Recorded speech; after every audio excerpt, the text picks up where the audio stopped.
पत्नी का आत्मसम्मान। ललिता जी फटाफट अपने कमरे में आई और मनोहर जी को जगाया। मनोहर जी हड़बड़ा कर उठे। उठते से ही घड़ी की तरफ देखा तो अभी तो सुबह के 7 बज रहे थे। जैसे तैसे अपने आंखें को मसलते हुए मनोहर जी ललिता जी से बोले, अरे आज तुमको क्या हो गया है? तुमसे कहकर तो सोया था ना कि मुझे जल्दी मत उठाना। रात को जरूरी काम कर रहा था, फिर भी तुमसे मुझे जल्दी उठा दिया। तुम्हें पता है ना, जब मेरी नींद पूरी नहीं होती है तो दिन भर मैं परेशान होता हूँ। अब पूरे दिन मुझे परेशान होना पड़ेगा।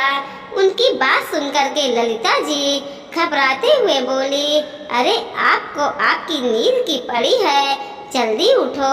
रचना के ससुराल से फोन आया था। रचना का नाम सुनते ही मनोहर जी के आंखों से जैसे नींद एकदम से ही गई हो। क्यों, क्या हो गया? इतनी सुबह सुबह फोन कैसे आया? सब कुछ ठीक तो है ना? अजी कुछ भी ठीक नहीं है। दामाद जी ने हमें वहाँ बुलाया है, पता नहीं क्या बात हो गई। पूछा भी लेकिन कोई जवाब ही नहीं दिया। एक बार आप फोन करके पूछ तो लो। मनोहर जी का आदेश पाते ही ललिता जी फटाफट बिना नहाए ही तैयार हुए और दोनों पति पत्नी बिना चाय पिए ही घर से रवाना हो गए। अभी 2 महीने पहले ही तो रचना की शादी मयंक से के साथ की थी। अपनी तरफ से सब कुछ देखभाल कर ही ये रिश्ता किया था। मयंक आज के जमाने का पढ़ा लिखा समझदार लड़का है, वहीं रचना भी पढ़ी लिखी कारी लड़की है। परिवार के साथ मिलजुल कर रहने पर ही विश्वास करती है। घर में सास वंदना जी हैं, जेठ जेठानी भी हैं उसके, लेकिन वो तो बाहर रहते हैं। हाँ, ये अलग बात है कि पग फेरे के बाद से अभी तक वो मायके नहीं आए। 2-3 दिन बार उसे मिलने की सोचकर फोन किया तो समदन जी ने कहा कि आज तो इन लोगों के घूमने का प्रोग्राम है। दोनों हमेशा चुप कर रह जाते। यहाँ सोच कर कि बेटी तो अपने ससुराल में खुश है, फिर ऐसा अचानक उनके घर में क्या हो गया कि मयंक ने उन्हें फोन करके इतने सुबह ही बुला लिया। दोनों पति पत्नी रास्ते भर कयास लगाए हुए रचना के ससुराल पहुँचे, जो कि आधे घंटे की दूरी पर ही था। वहाँ पहुँचकर देखा तो दरवाजा खुला हुआ था, पर ऐसे कैसे अंदर जा सकते हैं, इसलिए डोर बेल बजाई। तभी अंदर से वंदना जी की आवाज़ आई, अंदर आ जाइए आप लोग, हम आपका ही इंतजार कर रहे हैं। आवाज़ सुन करके मनोहर जी ने ललिता जी की तरफ देखा और फिर दोनों अंदर चले आए। देखा तो वंदना जी और मयंक सोफे पर बैठे हुए थे, वही रचना नजर नहीं आ रही थी। उन्होंने इधर उधर देखा तो वंदना जी बोले, उसे बुला रहे हैं अभी, पहले आप बैठिए, हमें आपसे जरूरी बात करनी है। मनोहर जी और ललिता जी आकर सोफे पर बैठ गए। मनोहर जी ने मयंक की तरफ देखा तो वो शायद गुस्से में था। ना कोई पैर छूना, ना ही कोई प्रणाम। उन्हें मन ही मन उधेड़ बुन चल रही थी कि आखिर हुआ क्या है। यही स्थिति ललिता जी की भी थी। आखिर मनोहर जी ने बोलना शुरू किया, क्या बात है समदन जी, आपने इतना सुबह सुबह क्यों बुलाया, क्या बात हो गई? उसकी बात सुनकर के वंदना जी मुंह बिगाड़ते हुए बोली, ये तो आप अपने बेटी से ही पूछिए, उसे अपने ससुराल में रहना है या नहीं।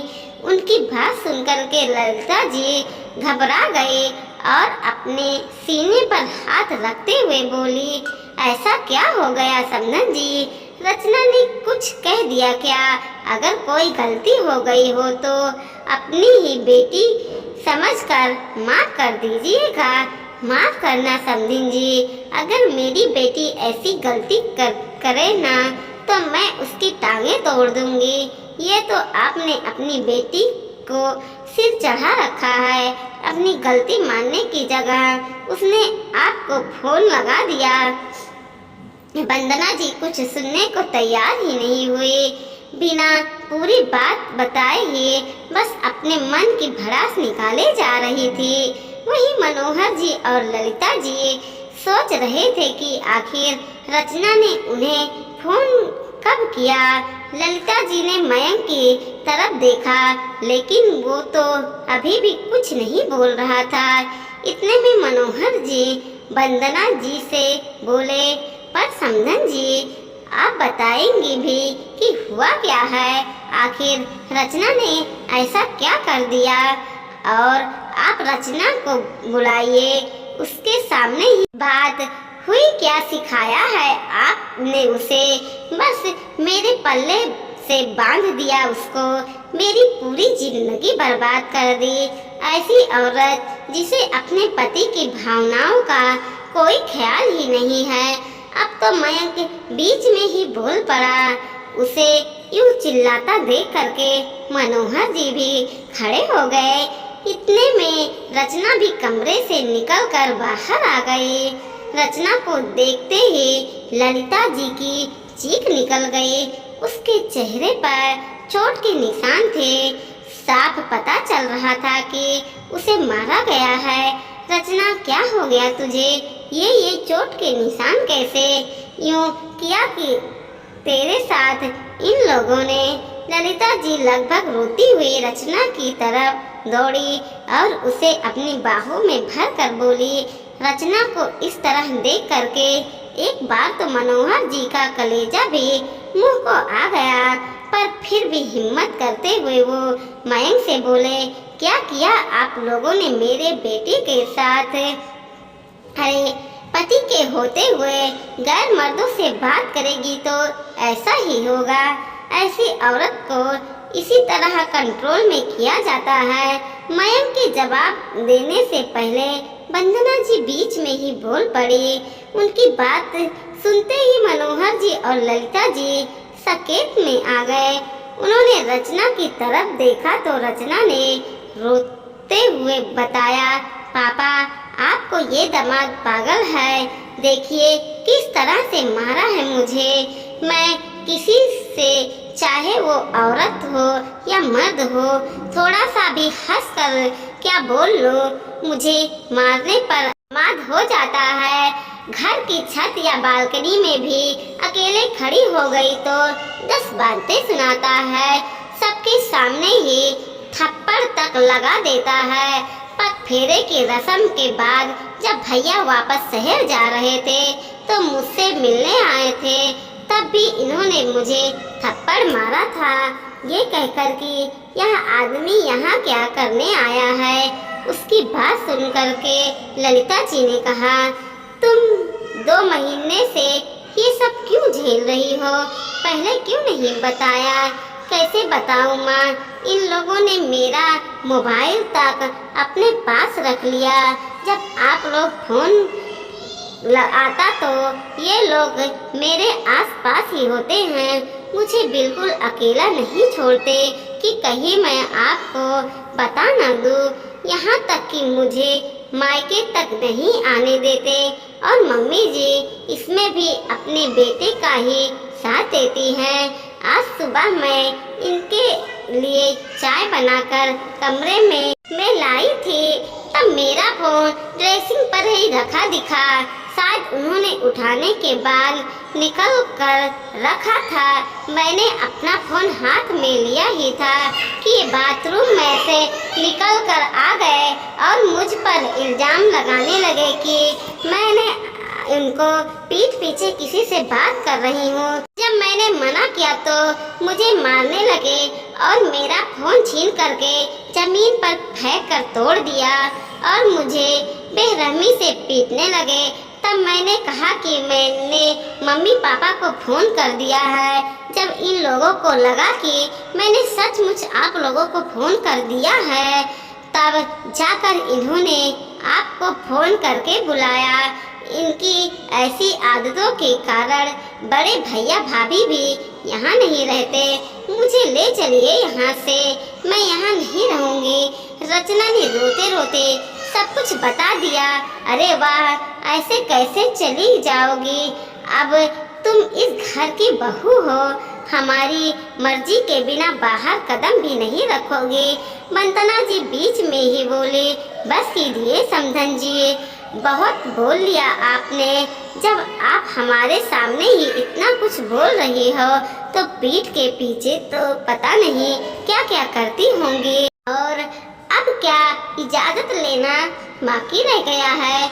ललिता जी ने बोला, अगर इसने घर के बाहर कदम रखा तो इसके लिए इस घर के दरवाजे हमेशा हमेशा के लिए बंद हो जाएंगे। फिर अपने घर में बिठाए रखना अपनी बेटी। अब की बार मयंक ने ललिता जी को उंगली दिखाते हुए ये बात बोली। मनोहर जी बिल्कुल भी इस बात को बर्दाश्त नहीं कर पाए। खबरदार, इतनी देर से बर्दाश्त कर रहा हूँ तो इसका मतलब यह नहीं है कि हमें बोलना नहीं आता।